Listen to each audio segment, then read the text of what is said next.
สวัสดีทุกคนคลิปนี้จะมาแชร์วิธีการนำไส้ MT5 ให้ทุกคนเบิ่งเนาะคือถ้าหากว่าเขาปลูกวันสีสำเร็จแล้วเนาะอันนี้จะเป็น MT5 เนาะกรณีที่ว่าเขาปลูกสำเร็จแล้วแมันเขาเข้าไปหน้าแรกมันจะขึ้นประมาณนี้เนาะเขาต้องเบิ่งเทียบด้านรูปนี้อีกเนาะเมนูแรกนี่ก็คือว่ามันจะขึ้นประมาณนี้ซึ่งมันจะเป็นหน้าทรัพย์สินของแต่ละตัวเนาะ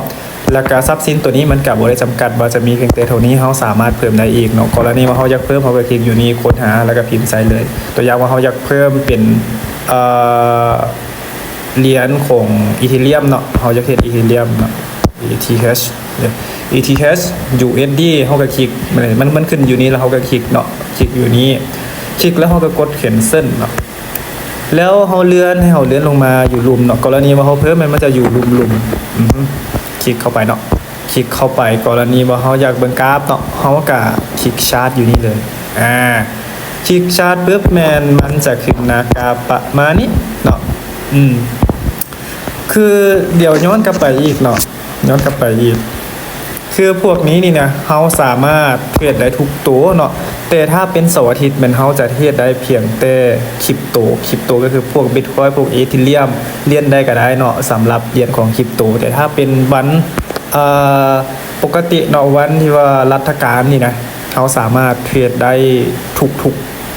ตัวเลยเพราะว่าจะเป็นทั้งโฟเร็กทองคำน้ำมันนี่อย่างประมาณนี้ก็เทรดได้เบิดเนาะ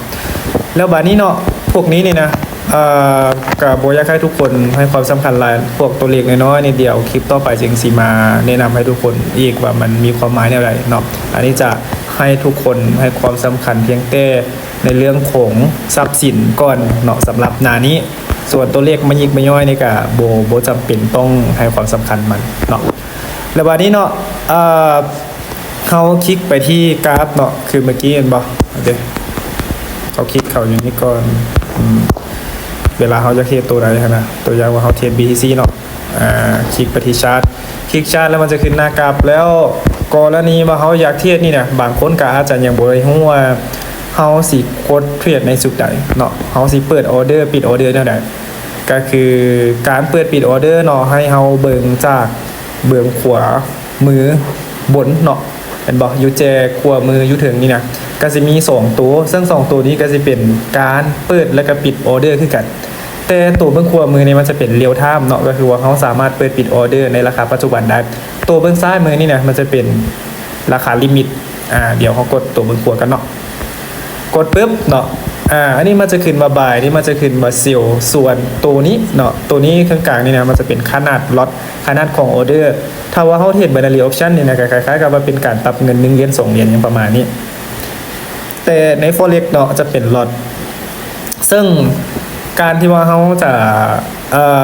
เทรดแท้ๆนี่นะเขาต้องเบิ่งเนาะถ้ากรณีที่ว่าเขาเทรดบัญชีจริงเขาต้องเบิ่งความเหมาะสมของพอร์ตเขาว่าเขามีมาร์จิ้นเท่าใดเนาะถ้ามาร์จิ้นเขาน้อยนี่แนะนำให้กด 0.01 หรือ 0.02 ก็ได้เนาะล็อต1นี่มันใหญ่เลยทุกคนมันบ่ได้น้อยเลยล็อต1มันบ่แม่นเหรียญ1ได้ตัวอย่างเขาสิบายเนาะเขาสิบายมันเขากดอยู่นี่ปึ๊บเลยเดี๋ยวกดบาทนึงมันจะได้ออเดอร์1ปั๊บกดหลายบาทเนาะเดี๋ยวเขาไปเบิ่งดิราคาบายมันจะขึ้นอยู่นี้อันนี้จะเป็นสตอรี่ก็คือบทเป็นสตอรี่เนาะก็คือว่าข้อมูลในการเทรดของเขาก็สิมีทั้งพวกเงินที่ว่าเขามีเนาะมาร์จิ้นแล้วก็equity แล้วก็พวกออเดอร์ที่ว่าเขาเปิดไว้เนาะมันจะโชว์อยู่นี่เห็นบ่เขาก็สามารถเบิ่งรายละเอียดได้เนาะแล้วกรณีที่ว่าเขาอยากปิดออเดอร์เนาะกรณีเขาอยากปิดออเดอร์มันจะมี2วิธีเนาะวิธีที่1แม่นเขาอยากปิดออเดอร์ใดนี่นะเขาจะปัดขวาเนาะปัดขวาแล้วก็คลิกmyติ๊กนี่เนาะปิดปิดก็ถือว่าสำเร็จนะบ่ล่ะเดี๋ยวเขากลับไปเบิ่งอยู่ history คือประวัติการเฮ็ดของเขามันจะขึ้นอยู่ดีเบิดเลยเนาะมันจะขึ้นอยู่ดีเบิดเลยเด้เห็นบ่ประวัติการเทศเมื่อกี้มันเขาปิดไปออเดอร์นึงเนาะอันนี้ตั้งแต่คงก่อนหน้านั่นละออเดอร์ที่เขาปิดเมื่อกี้ก็จะเป็นตัวนี้เห็นบ่ลบ 0.39 เหรียญคือกำไรหรือขาดทุนมันก็จะสรุปให้เราอยู่นี้เนาะ อันนี้จะเป็นเงินฝากกันบ่อันนี้กำไรลบ1เหรียญเด้ swap ค่า swap ก็จะเป็นการถือออเดอร์ข้ามคืนเนาะ commission ตัวนี้บางบัญชีก็มีบางบัญชีก็บ่มีขึ้นกับบัญชีของเฮาเนาะเดี๋ยวเฮากลับไปเบิ่งหน้าเทรดอีกเนาะกลับไปเบิ่งหน้าเทรดวิธีที่2ที่ว่าเขาสามารถปิดออเดอร์ได้ก็คือว่าคลิก3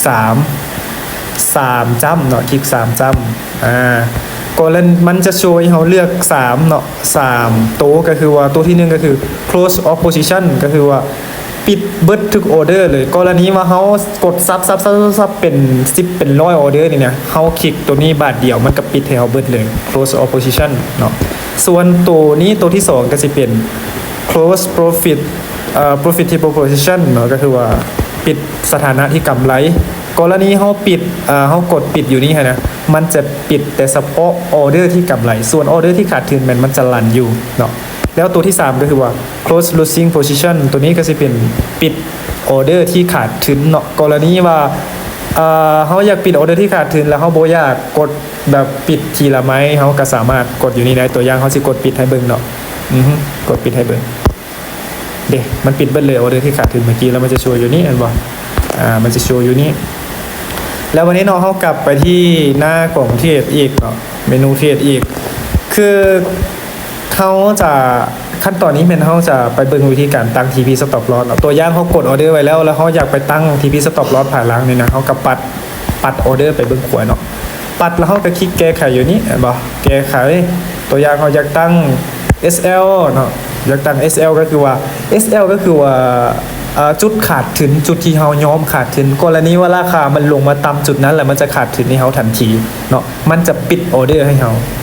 อันนี้คือการแบบคือการปิดออเดอร์แบบอัตโนมัติตั้งให้ระบบปิดให้โดยที่ว่าเฮาบ่จำเป็นต้องกดเนาะเฮาสามารถตั้งแบบนี้ได้ก็จะมีทั้งแบบ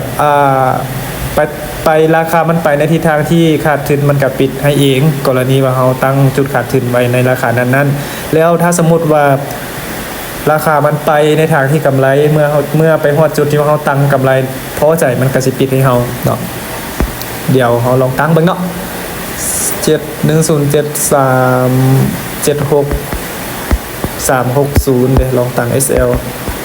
เอา200ซะตั้ง SL อันนี้จะเป็นจุดขาดทุนกรณีว่าราคามันลงมาต่ำจนนี้มันปิดให้เราเลยเขาอาจจะขาดทุนเล็กน้อย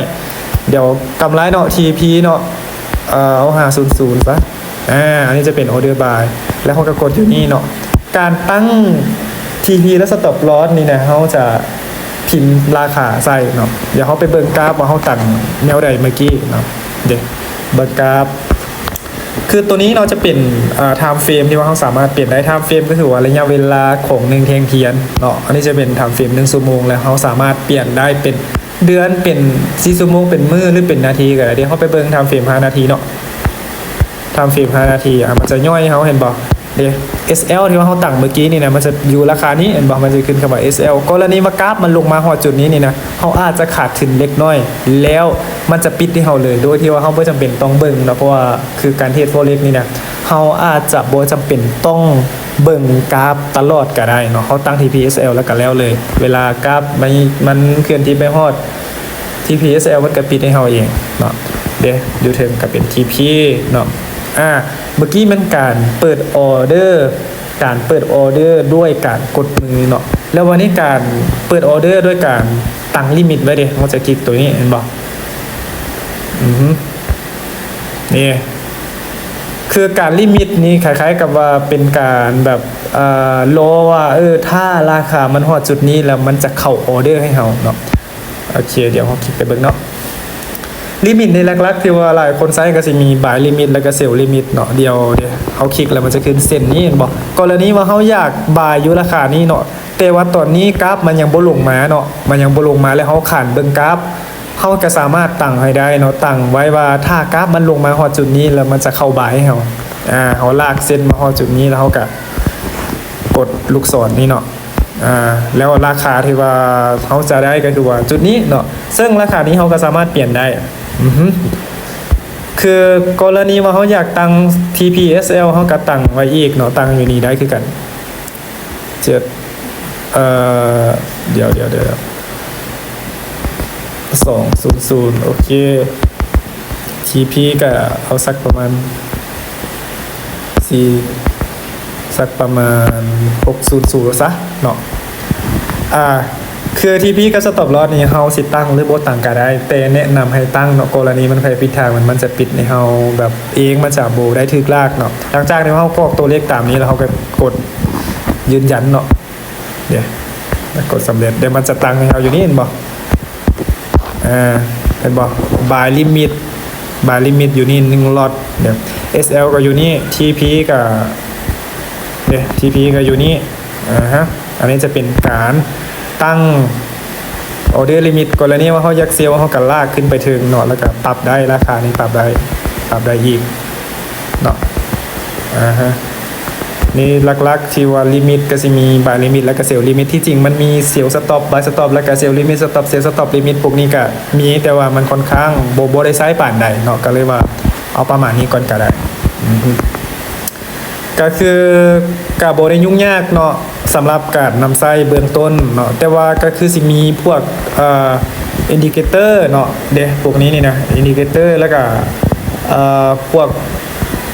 เป็นว่าจะได้เกาะเครื่องมือเนาะเป็นเส้นเป็นนูนนี่นั่นแล้วก็เป็นMACDพวกนี้ก็มีแต่เดี๋ยวคลิปต่อไปเนาะเพราะคลิปนี้ยาวละโอเคทุกคนบ๊ายบาย